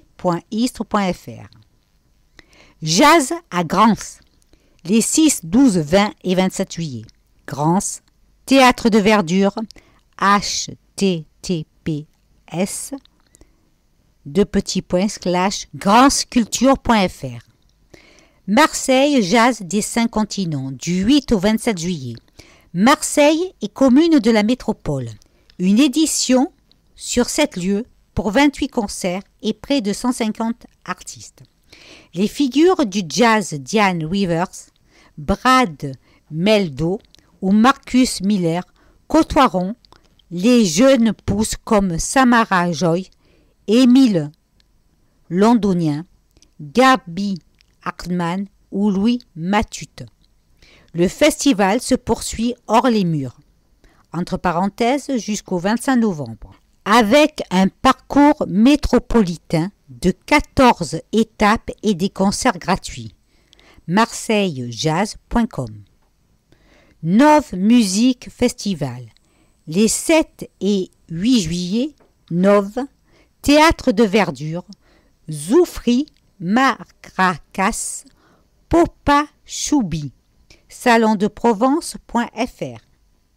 Charlie Jazz Festival du 7 au 9 juillet, Vitrolles, Parc Fontblanche, charlie-jazz.com. 59e Festival international de folklore du 8 au 13 juillet. Marseille Château-Gombert, 13e arrondissement. La 59e édition du Festival de folklore de Château-Gombert promet une nouvelle fois du grand spectacle, dans une ambiance festive. Chants, danses, découvertes culinaires, ateliers, marchés artisanaux, etc. Les ensembles folkloriques du monde entier se donnent rendez-vous pour 6 jours de fête où les traditions et les générations se mélangent. Sous la houlette du Centre de culture provençale, Roudelet Félibrin et avec le soutien du département, partenaire principal, ce festival offre un vrai moment de dépaysement et de joie partagée. Adresse 45 boulevard Barras, Château-Gombert, Marseille, 13e arrondissement. Renseignements, réservation, roudeletfélibrin.fr. Les Suds à Arles, musique du monde du 10 au 16 juillet 2023. Arles, théâtre antique, sud-arles.com. Les escales du cargo. Isia, les négresses vertes, Raphaël Palacci, etc. Du 20 au 22 juillet, Arles, théâtre antique, escale-cargo.com. Jardin sonore festival, du 9 au 21 juillet, Vitrolles, Fontblanche. Soprano, Petit Biscuit, Luigi, Chaka Ponk, Zola, Ben Harper et The Innocent Criminal, etc. Jardinsonorefestival.com. Festival de Glanum, du 19 au 23 juillet. Cité antique de Glanum, Saint-Rémy-de-Provence. Le festival de Glanum débutera le 19 juillet avec une soirée entre guillemets « musique pour la paix » dans les jardins de l'hôtel de Sade où Henri de Marquette et le quatuor ukrainien Bleu et Or interpréteront des œuvres de Schubert. Il s'achèvera le 23 juillet avec un grand concert gratuit de l'orchestre Appassionato. Festivaldeglanum.com. Martigues Summer Festival. Du 20 au 23 juillet, Martigues. Tay, Christophe Mahé, Véronique Sanson, Michel Polnareff, Martigues-Summer Festival.com. Les jeudis étoilés du 20 juillet au 25 août, Istres, rive de l'étang de l'Olivier, à partir de 19h, jeux pour enfants, marché des créateurs, restauration, concert, DJ et feux d'artifice au bord de l'eau. Istres-tourisme.com. Festival d'art lyrique de Salon du 10 au 13 août, Salon de Provence, dédié au centenaire de la naissance de Maria Callas. Festival La Lyrique salon.fr. Festi-Folk du 11 au 13 août, Lambesque, place Jean Jaurès, musique et danse folk, gratuit. Arelate, journée romaine d'Arles. Plongez dans l'univers des gladiateurs et artisans du 16 au 22 août, Arles Festival-arelate.com. Les soirées de Saint-Marc, Michel Fugain, Louis Chédid et Yvan Cassard, du 24 au 26 août, Saint-Marc, Jo me garde.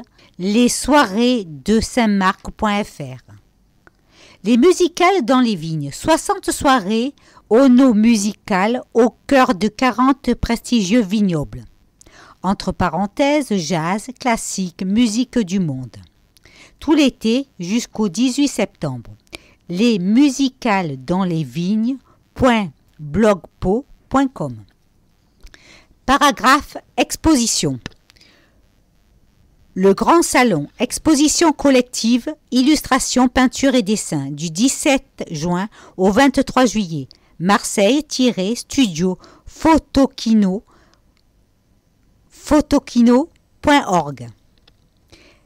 L'esprit nomade, photo de Jacques Léonard, en partenariat avec la Fondation photographique sociale Vision de Barcelone.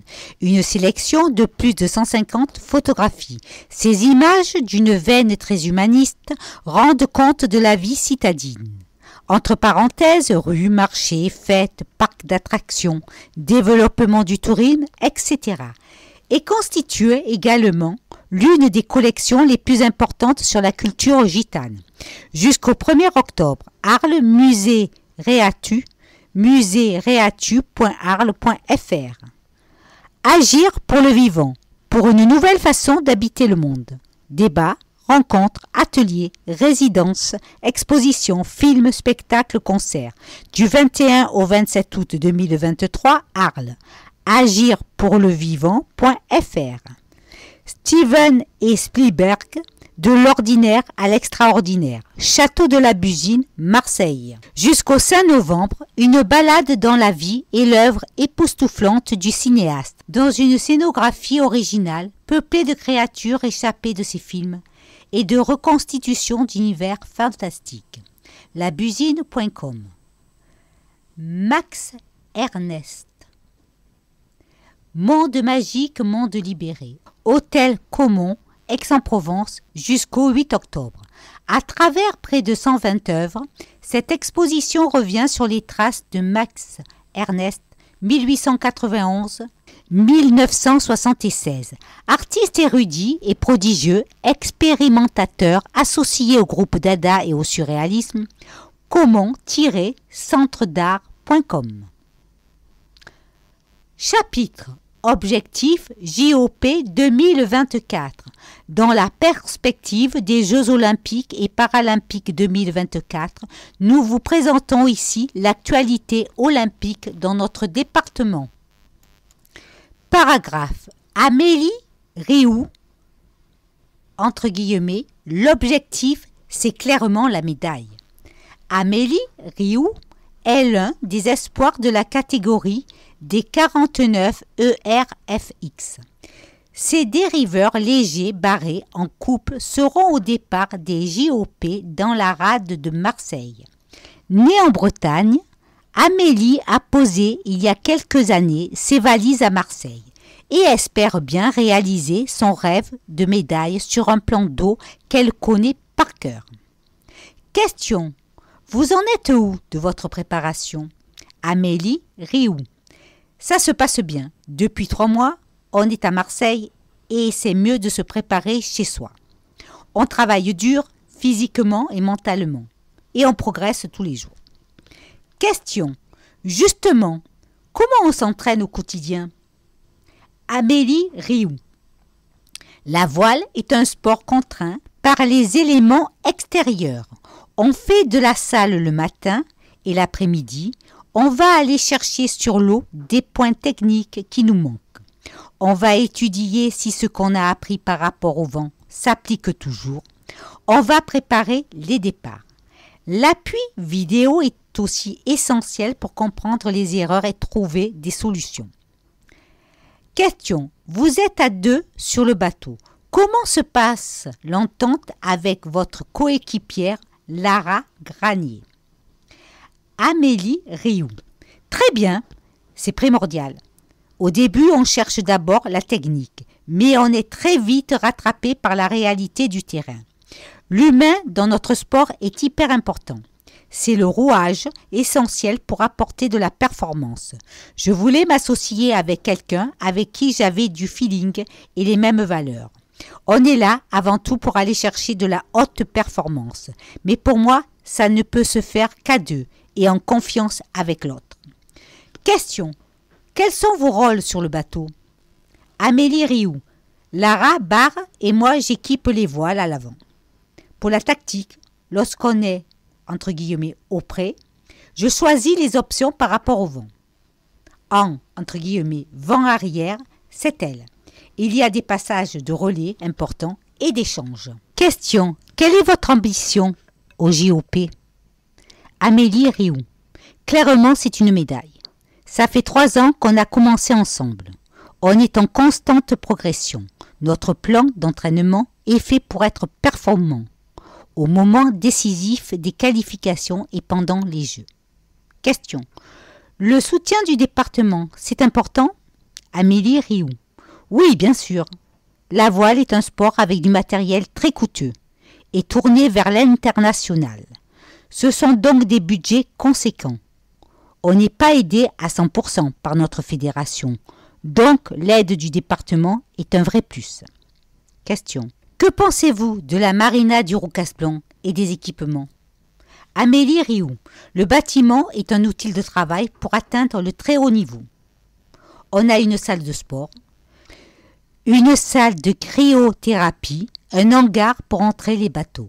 C'est génial de pouvoir travailler avec un tel équipement. Question.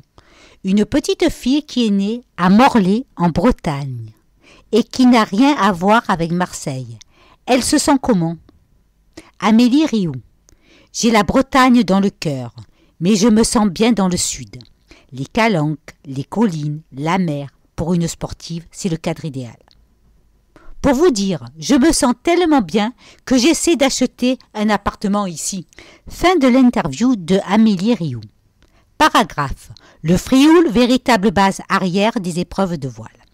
Du 28 juillet au 8 août 2024, la rade de Marseille accueillera les épreuves de voile des Jeux olympiques et paralympiques. Pour permettre aux équipes nationales et internationales de voile de s'entraîner dans les meilleures conditions, la métropole, avec le soutien du département, a aménagé sur l'île du Frioul un centre de préparation dédié. Sur 4000 m², les sportifs bénéficient ainsi d'équipements de grande qualité, d'installations modulaires, de rampes de mise à eau et d'un système de sécurisation par vidéosurveillance. Sans compter une vue imprenable sur la zone de la course. Labellisée, entre guillemets, centre de préparation au jeu, cette base a été conçue pour durer et pour profiter. Après les Jeux, aux amateurs de voile et aux habitants. Le département a financé à hauteur de 70% les travaux d'aménagement de la base du Frioul, soit 688 194 €. Paragraphe. Test Even, un avant-goût des Jeux du 9 au 16 juillet prochain. Du 9 au 16 juillet, près d'un an avant le début des Jeux, les compétiteurs des futures épreuves de voile vont pouvoir s'affronter sur le plan d'eau de la rade de Marseille. Véritable test grandeur nature des épreuves de voile au JO. Cet événement accueillera pendant 8 jours les équipes internationales qui pourront se disputer sur les 4 zones de course. L'objectif est d'essayer le matériel et se confronter aux futurs adversaires dans des conditions réelles. L'opportunité aussi pour certains de valider leur ticket pour la compétition finale. Et l'occasion pour le grand public d'assister aux différentes courses depuis le bord de mer, comme un avant-goût des futures grandes épreuves olympiques de l'année prochaine. Ouvrez les guillemets. Les JOP 2024 approchent et nous sommes pleinement mobilisés pour la réussite de cet événement exceptionnel. La base nautique du Frioul, la future marina de Marseille et les nouvelles infrastructures que nous soutenons pour la préparation des athlètes sont la preuve concrète de notre investissement sans relâche pour les Jeux. Après 2024, ces équipements pourront profiter à l'ensemble de nos habitants et aux amateurs de voile. Fermez les guillemets. Marine Pustorino, conseillère départementale, déléguée aux grands événements, au sport de haut niveau, à l'ES-Sport, aux Jeux olympiques, paralympiques et leur héritage. Chapitre, la petite histoire. Paragraphe, le mas de la Cure, gardien du cheval de Camargue. Niché au cœur de la Camargue, juste en face du château d'Avignon, le mas de la Cure est aujourd'hui un sanctuaire de la race du cheval camarguais. Étendu sur 283 hectares, il est le témoin d'un passé toujours présent. Décidément, Louis Noailly-Prat aura marqué son temps dans le paysage camarguais. À la fin du XIXe siècle, ce célèbre négociant en vin, connu pour son vermouth, achète notamment le château d'Avignon, situé entre Arles et les Saintes-Maries de la Mer. Se référer à Accent de Provence numéro 265, mai-juin 2022. Dans le même temps, il acquiert le mas de la Cure juste en face. Il en fera une propriété viticole où travaillaient plus d'une centaine d'ouvriers, venus de toute l'Europe. Une tour de Babel en plein cœur des marais. Paragraphe, un véritable village. Car, à l'époque, la Camargue est l'un des seuls territoires à résister à la crise du phylloxéra, ce terrible insecte qui décima les vignes dans la France entière, grâce à un système d'irrigation inondant les vignes pendant 40 jours en hiver. La préservation du trésor viticole va permettre de produire beaucoup de vin. Et le mas de la Cure va devenir un village avec une chapelle, une boulangerie, une forge, une bergerie, un réfectoire et des logements pour les travailleurs. Paragraphe, du vin au riz.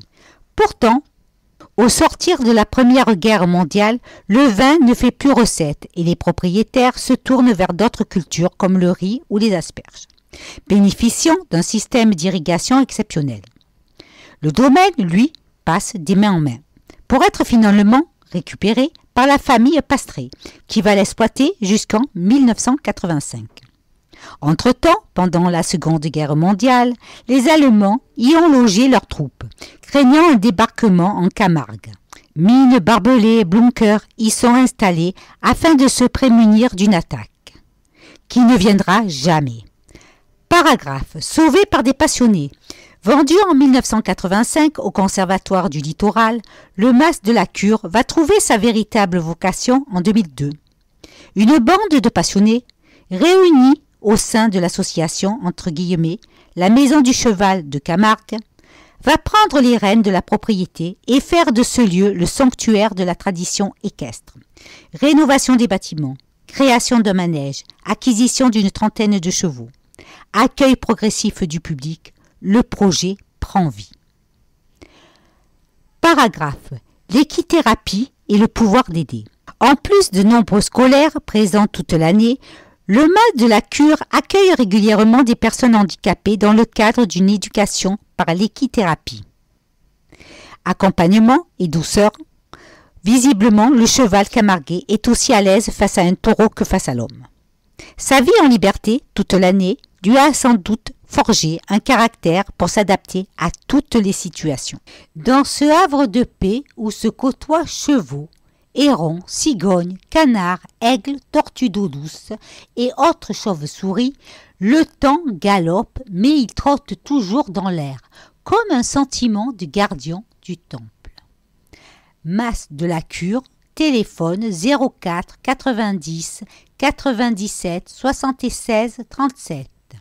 Mail contact@masdelacure.org.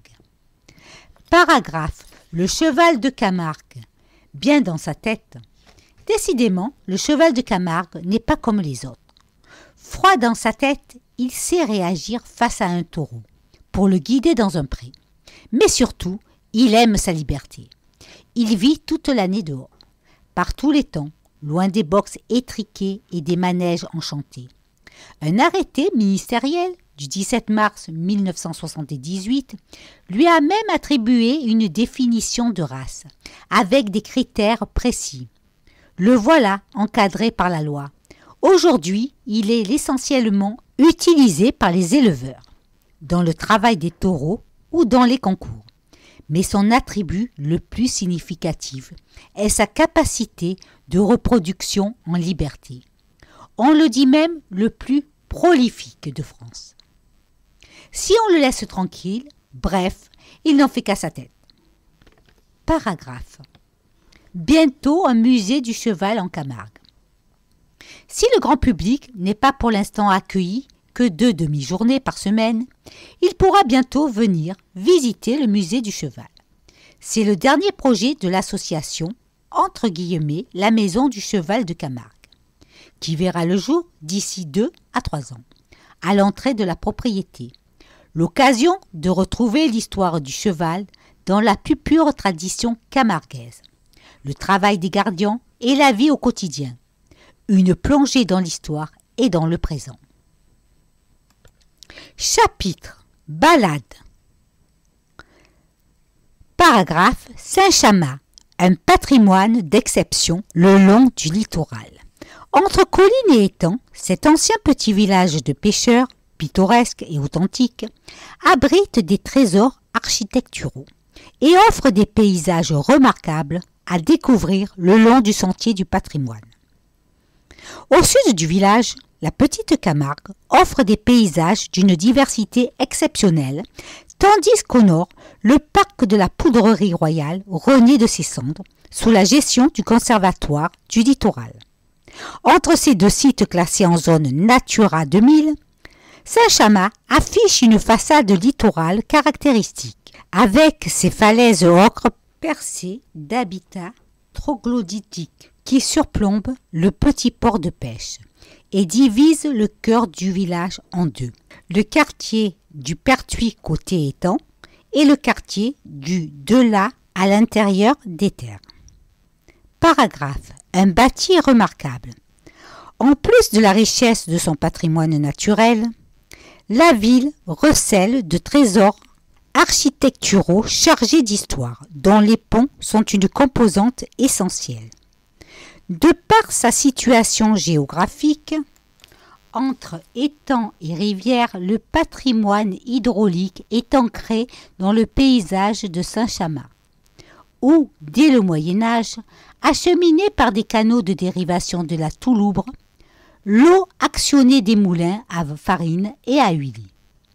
Et plus tard, sous Louis XIV, les martinets à poudre de la Poudrerie Royale. Paragraphe. Randonnée à travers le temps. Pour plonger au cœur de son histoire, l'Office de tourisme a élaboré plusieurs circuits pédestres, dont le plus complet, le Sentier du patrimoine, est balisé en rouge.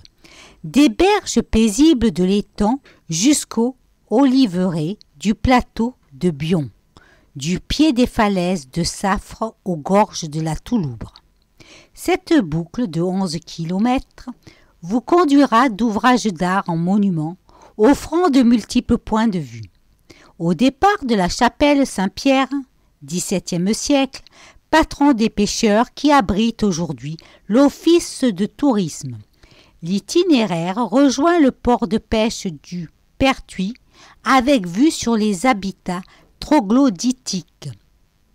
Passe par la plage des Cabassons, longe le port de Plaisance, la plage de la Digue pour atteindre le lavoir des Contagieux. Paragraphe. Entre ville et nature. De là, le sentier emprunte à main gauche un morceau de ville, à travers les quartiers de Castellamare et Arcadia, puis longe la Touloubre, jusqu'au plus illustre des vestiges saint-chamasséens, le pont Flavien du 1er siècle avant Jésus-Christ, qui enjambe la rivière dans le prolongement de la Via Aurelia. On traverse le pont et le sentier redescend vers la rivière ombragée. Par une passerelle en bois, on rejoint l'autre rive. Puis on passe sous le viaduc Saint-Léger, 19e siècle. Un ouvrage exceptionnel de par sa longueur, 345 mètres, et sa courbe, sur lequel passe la ligne Paris-Lyon-Marseille. Au pont de la Roquette, on remonte à gauche vers le plateau du Bion. On traverse le quartier du Loir pour découvrir l'aqueduc de Boisgelin et son canal. Le sentier grimpe à nouveau, au-dessus du parc de la Poudrerie, et débouche sur l'ancienne carrière et ses visages sculptés. De là, un escalier conduit à l'aqueduc du pont de l'Horloge, qui relie les collines des Moulières et du Baou. C'est sur cette dernière que fut édifié au 7e siècle le premier village de Saint-Chamas. Un castrum fortifié abandonné au XVIIe siècle, et dont ne subsiste qu'un pan de mur et la porte du fort. En son point culminant, la chapelle de la Vierge, dont les ex-voto sont conservés au musée municipal, offre une vue à 360.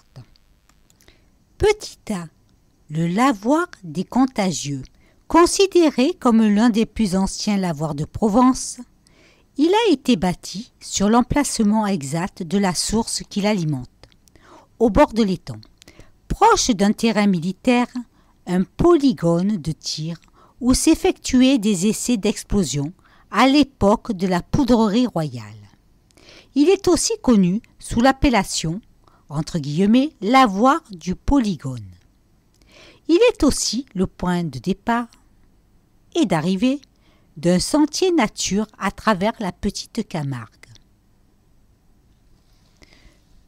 Petit b. Les habitats troglodytiques. Constitués de safre très friable et de calcaire coquillé, le Baou abrite des grottes naturelles ou baumes, d'autres creusées par l'homme, qui ont la particularité de traverser la colline de part en part. Utilisées à l'origine comme cave, grange ou entrepôt, certaines ont abrité des moulins à huile, pressoirs à vin ou abattoirs, etc. Elles commencent à être utilisées comme habitat à la fin du XVIIIe siècle et sont aujourd'hui toutes occupées, bénéficiant d'une isolation naturelle phonique et climatique. Elles gardent une température quasi constante été comme hiver, de 18 à 23 degrés. Paragraphe pour en savoir plus.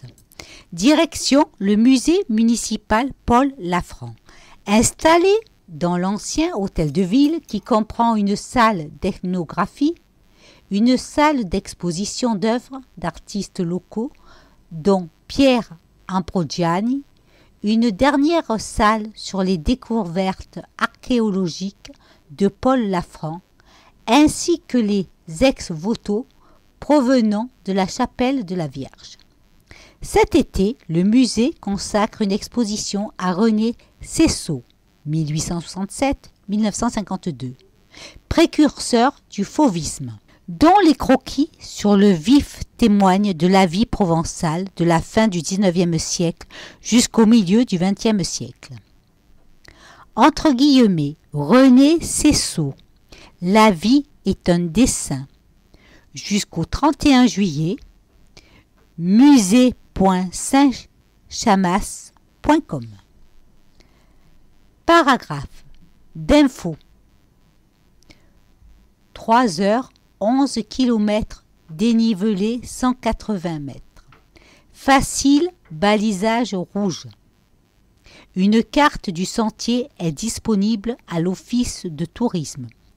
On peut également visualiser le tracé sur de grands panneaux tout au long du parcours. Monuments et sites sont agrémentés de panneaux thématiques. Office de tourisme, adresse 17 rue du 4 septembre, Saint-Chamas. Téléphone 04 90 50 90 54. Chapitre: La recette de Cécile. Cécile nous emmène en Corse avec une belle recette d'été de courgettes au bruccio. Un plat de toute beauté pour une île qu'il est tout autant. Courgettes au bruccio menthe. Préparation 1 heure. Cuisson 45 minutes. Difficulté facile. Ingrédients pour 5 à 6 personnes. 5 courgettes, 2 belles branches de menthe, un bruccio de 400 g, 2 œufs, une gousse d'ail, sel, poivre. Petit A. Préparation. Coupez les courgettes en tronçons de 7 à 9 cm et les faire cuire à l'eau bouillante 14 minutes. Après cuisson, égouttez les courgettes et laissez-les refroidir. Dans un saladier, mélangez la brousse avec 2 œufs, les feuilles de menthe finement hachées, une gousse d'ail, le sel et le poivre. Coupez les courgettes dans le sens de la longueur. Dégarnir la chair comme pour les farcis. Hachez cette chair grossièrement et l'incorporer à la préparation. Petit B. Cuisson. Préchauffez votre four à 180 degrés. Rangez et serrez les demi-tronçons de courgettes dans un plat à gratin, préalablement enduit d'un filet d'huile d'olive. Garnir les courgettes avec la préparation. Mettre au four entre 40 et 45 minutes. Le plat peut se manger chaud ou froid, avec ou sans sauce tomate. Le petit plus de Cécile. Ouvrez les guillemets. On peut remplacer la menthe par de la nepeta, entre parenthèses à prononcer nebida. Mais attention, cette plante très répandue en Corse est plus forte que la menthe. Quelques feuilles suffiront. Fermez les guillemets. Fin du CD2, accent numéro 272, juillet-août 2023. Enregistré par APEAAS, téléphone 04 91 64 45 64, mail apeaas@wanadoo.fr. Toute l'équipe de l'association APEAS vous souhaite de bonnes vacances.